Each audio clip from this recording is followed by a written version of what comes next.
मैं भी पीड़ित हूँ, काश मैं मर जाती। किन कुइफिन, हमें ये सब सुनना अच्छा नहीं लगता, किसी ने तिरस्कार भरे लहजे में कहा। किन कुइफिन के दोहरे व्यवहार को सहन न कर पाने के कारण। तुम कहती रही कि तुम और शेंग मिंग अच्छे दोस्त हो और तुमने हमें उसका ख्याल रखने को कहा।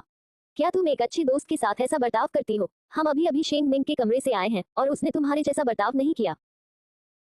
किन कुइफिन ने लगभग अपने दांत पीस डाले। वह आवारा लड़का शेंग मिंग इतना कैसे बदल गया था। ठीक है, चलो उसे यहीं आराम करने देते हैं।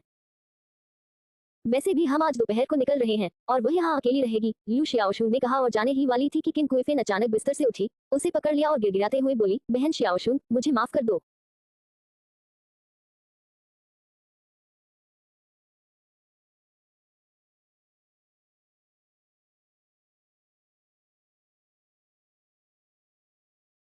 मैं नहीं चाहती थी कि ऐसा हो। मैं सचमुच निर्दोष हूँ, कृपया नाराज मत होइए, आप जो चाहे मैं करूंगी। तुम्हारी यही इच्छा है।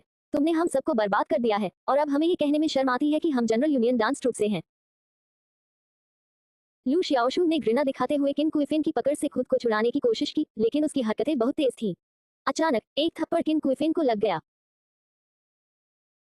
जोरदार थप्पड़ की आवाज से कमरे में मौजूद सभी लोग चौंक गए। किन कुइफिन ने अपना जलता हुआ दाहिना गाल पकड़ते हुए दयनीय स्वर में कहा, मुझे माफ कर दीजिए, बहन शियाओशु। ये सब मेरी गलती है। तुमने वार से बचने की कोशिश क्यों नहीं की? लू शियाओशु ने हैरानी से अपने हाथ की ओर देखा। उसे उम्मीद नहीं थी कि वह किन कुइफिन को थप्पड़ मार देगी।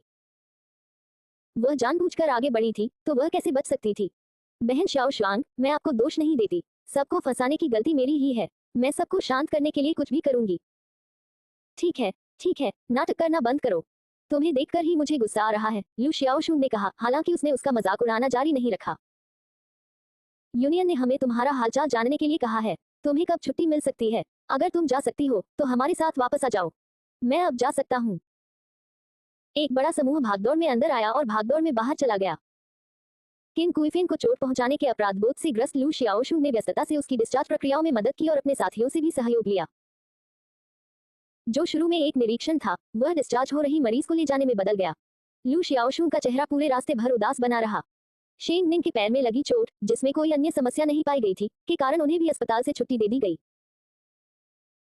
झांग होंगमेई को डर था कि कहीं उनके बीच झगड़ा न हो जाए, इसलिए उन्होंने यूनियन की गाड़ी नहीं ली। दोनों अस्पताल के प्रवेश द्वार पर गाड़ी का इंतजार करने लगी। जनरल यूनियन की गाड़ियां अक्सर आती जाती रहती थी और दोनों के पास कम पैसे थे, इसलिए उन्हें उम्मीद थी कि उन्हें कोई गीत और नृत्य मंडली की गाड़ी मिल जाएगी। शेंग निंग, तुम क्यों नहीं बैठ जाती? झांग होंगमेई ने चिलचिलाती धूप में उसका चेहरा लाल देखकर हैरानी से पूछा। कोई जरूरत नहीं, मैं खड़ी हो सकती हूँ, शेंग निंग ने बैसाखियों के सहारे सिर हिलाते हुए कहा। उनकी हड्डी